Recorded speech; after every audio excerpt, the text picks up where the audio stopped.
बिस्मिल्लाहिर्रहमानिर्रहीम। अस्सलामुअलैकुम। कैसे हैं आप? अल्हम्दुलिल्लाह मैं भी ठीक हूँ। आज मैं आपके साथ शलजम गोश्त बनाने की रेसिपी शेयर कर रही हूँ। उम्मीद करती हूँ कि आपको मेरी ये रेसिपी पसंद आएगी।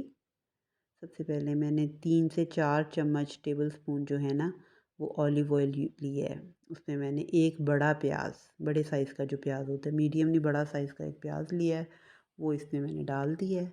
अब ये देखिए ब्राउन हो रहा है। इसको मैंने बहुत ज़्यादा ब्राउन नहीं करना है कि काला ब्राउन नहीं कर देना, इसको लाइट लाइट सा ब्राउन रखना है।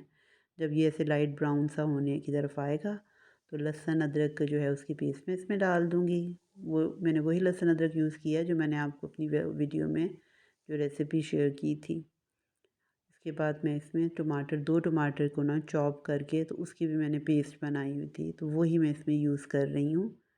और इसके साथ ही अब मैं इसमें वो जो ड्राई मसाले जो नमक, मिर्च, हल्दी, सूख नमक, मिर्च, हल्दी, सूखा धनिया और कलवंजी जिसकी क्वांटिटी मैंने आपको लिख दी है, आप उधर से देख लें। वो सारे मसाले इसमें मैं डाल दूँगी और अच्छी तरह से मैं मिक्स करूँगी ताकि प्याज, लहसुन, अदरक, टमाटर इतना जो ड्राई मसाले हैं ये सारे मिक्सअप हो जाए ना। अब इसमें ना मैं थोड़ा 3 से 4 टेबल स्पून पानी ऐड करूँगी। पानी में इसलिए ऐड कर रही हूँ कि ये जो ड्राई मसाले हैं वो नीचे लग के जलने ना, और ये सारे मिट्टी इकट्ठा एकदम यकजान से हो जाए ना, ताकि जो प्याज अभी भी इसमें थोड़ा सा नज़र आ रहा है वो सारा मैश हो जाए ना, इकट्ठा मतलब मिक्सअप सा हो जाए। ये इस तरह करके फिर मैं इसमें आधा का ग्लास पानी डालूँगी और इसको मैं 5 से 7 मिनट के लिए ना ढक के रख दूँगी। ये मैं इसलिए रख रही हूँ कि अच्छी तरह ये मसाला सारा जो है ना मेरा मैशी सा हो जाए, मैश ना, और ताकि वो फिर आगे हैंड और इसकी मैं भुनाई अच्छे से कर लूँ। इस कंडीशन में आप देख रहे हैं मसाला मेरा काफ़ी हो गया है। अब भी आगे भी सब्ज़ी में पकना है, चिकन के साथ पकना है, तो ये और घुलता जाएगा, गलता जाएगा ना ये सारा मसाला। इस कंडीशन पे मैं इसको थोड़ा-सा भूनूँगी और जो चिकन मैंने आपको बताया था ना, हाफ़ केजी चिकन, वो मैं इसमें डाल दूँगी और मैं फिर उसको मिक्स करूँगी इस मसाले के साथ ना, ताकि सारा प्याज, लहसुन सब चीज़ों का जो मसाला है, चिकन अच्छे से मिक्सअप हो जाए। अब जब मैंने उसको थोड़ी देर रखा और अब खोला तो उसका पानी सारा ड्राई हो चुका है और मैं इसको अच्छी तरह से भून लूँगी, इसकी भुनाई करूँगी ना चिकन की। चिकन और सारे मसाले ताकि इसकी छान ख़त्म हो जाए, ताकि जो गोश्त की आती है ना स्मेल वो ख़त्म हो जाती है अगर हम जितना भूनते हैं। मैं ऑयल बहुत ज़्यादा यूज़ नहीं करती, इसलिए मेरी हंडिया पे इतनी तरी नहीं आती, क्योंकि हमारे घर में इतना पसंद नहीं करते। अब मैं फिर उसमें थोड़ा-सा पानी रखा है ताकि मैं चिकन को अब टेंडर कर लूँ। अभी कच्चा है ना चिकन। अब मैंने इसको तकरीबन 7 से 8-10 मिनट तकरीबन मैंने इसको रखा है ढक के, तो ताकि ये गल जाए ना। इस वक़्त भी ये पूरा नहीं गलेगा, 80% तक तो गल जाएगा, अभी भी थोड़ी कसर होगी।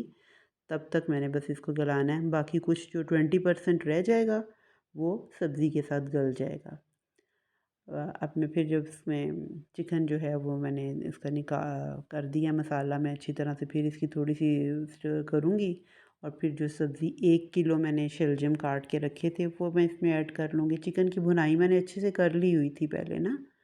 अब सिर्फ़ मुझे अपना थोड़ा-सा जो चिकन रह गया था गलाने वाला, बस वो इस कंडीशन में गलाना है, जो 20% रह गया वो गल जाए और मेरे शलजम गल जाएँ। अब ये मैंने फिर इसको थोड़ा-सा ढक दूँगी। जब ये शलजम डाल के फिर मैंने इसमें 2 चम्मच शक्कर भी डालनी है। अगर आप लोग डालना पसंद करते हैं तो आप डालें, मैं तो 2 चम्मच शक्कर डाल रही हूँ। आप चीनी डालना चाहते हैं चीनी डाल लें, अगर कुछ भी नहीं डालना चाहते तो ना डालें। क्योंकि शलजम में ना थोड़ी-सी कड़वाहट सी जैसे होती है, तो उस वजह से शुरू से ही हमें यही अम्मी ने या सबने ये सिखाया कि इसी तरह ही ये बनते हैं ना, इसमें थोड़ी चीनी डालो तो उसका आता है फ्लेवर आता है। तो इस बस फिर मैं उसमें डाल के तो वो रख दूँगी फिर, ताकि इसका चिकन जो है गल जाए। अब ये थोड़ा टाइम रखने के बाद मैंने देखा कि चिकन मेरा पूरा डन हो गया, गल गया। मैंने चिकन इसमें से निकाल लिया है। अगर आप दूसरा कोई गोश्त इस्तेमाल कर रहे हैं, वो है मटन है या बीफ है, तो आप फिर चाहे इसी के अंदर ही रहे ना। मेरी चिकन था वो तो बहुत जल्दी गल जाता है, इसलिए मैंने वो निकाल लिया, क्योंकि चिकन मेरा अब डन है। अब मैंने सिर्फ़ सब्ज़ी को गलाना है। अगर आपको इसी टाइम पर जितनी सब्ज़ी तैयार रखनी थी तो आप उतना ही रहने दें। वहाँ पे मत मुझे मैशी वाले टाइप के पसंद हैं शलजम, तो मैं उसको अच्छी तरह मैश कर लेती हूँ। इसलिए मैंने उसमें थोड़ा-सा और पानी डाल के उसको गला लिया था ना उसको, और फिर चम्मच से अच्छी तरह से मैश कर लिया था। अब जो मैंने भुना हुआ मेरा चिकन उधर पड़ा था वो मैंने इसमें मिक्स कर लिया है। और अब अगर आपका इसमें नमक कम है तो आप नमक पूरा कर लें। एंड पे डेढ़ चम्मच एक half tea spoon, sorry half tea spoon ना गरम मसाला मैं डालूँगी, और धनिया, सब्ज़ धनिया डालूँगी। अगर आपको मेरी ये रेसिपी पसंद आई है तो आप मुझे ज़रूर बताएँ, और अपनी फ़ीडबैक मुझे दें कि मेरी रेसिपीज़ आपको पसंद आ रही हैं। अल्लाह आपको अपनी हिफ्ज़ व अमान में रखे, और मुझे भी दुआओं में आप याद रखें। अल्लाह हाफ़िज़, अल्लाह हाफ़िज़।